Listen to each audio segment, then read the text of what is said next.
उज्जैन का एक ऐसा राजा जो स्त्री के प्रेम में फंसकर राजा से सन्यासी बन गया। यह सुंदर सी कहानी राजा भर्तृ की है, जिनका अपने समय में बहुत ज्यादा यश था।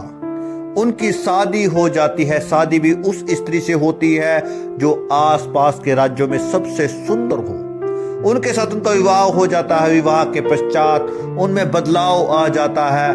उनका प्रेम उनकी तरफ ज्यादा हो जाता है।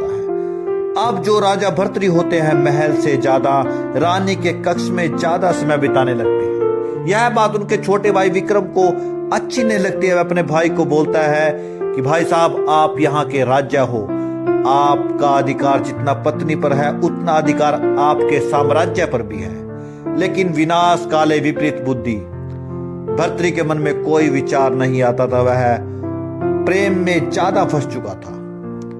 एक बार उनके राज्य में एक संत आते हैं महान, और राजा भर्तृ उनकी बहुत सेवा करते हैं।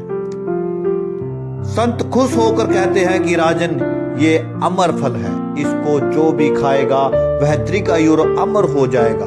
मैं इसे तुमको दे रहा हूं। राजा उनको ले लेता है, लेकिन महल में जाकर सोचता है कि मैं इस फल का क्या करूंगा, क्योंकि पिंगला के बिना मेरा कुछ भी नहीं है। वह उस फल को पिंगला को देता है, प्रेमवश। पिंगला उसको ले लेती है, लेकिन पिंगला भी उससे विश्वासघात कर रही थी। वह वहां के राज्य के सैनिक से प्यार करती, सेनापति से प्यार करती थी।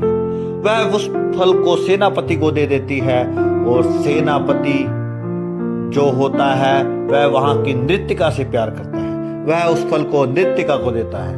नृत्यिका के मन में विचार आता है कि यह फल तो हमारे राज्य के राजा के लिए उत्तम है, क्योंकि वह इसके असली हकदार है।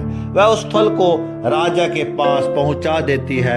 राजा उस फल को देखकर आश्चर्य में पड़ जाता है। वह उसको पूछता है कि यह फल तुम्हारे पास कैसे आया। वह नृत्यिका सारा वृत्तांत राजा भर्तृ को बता देती है। उस वृत्तांत को सुनकर राजा को बड़ा पछतावा होता है, और उसी दिन वह अपने राजमहल का त्याग कर देता है और सन्यासी बन जाता है।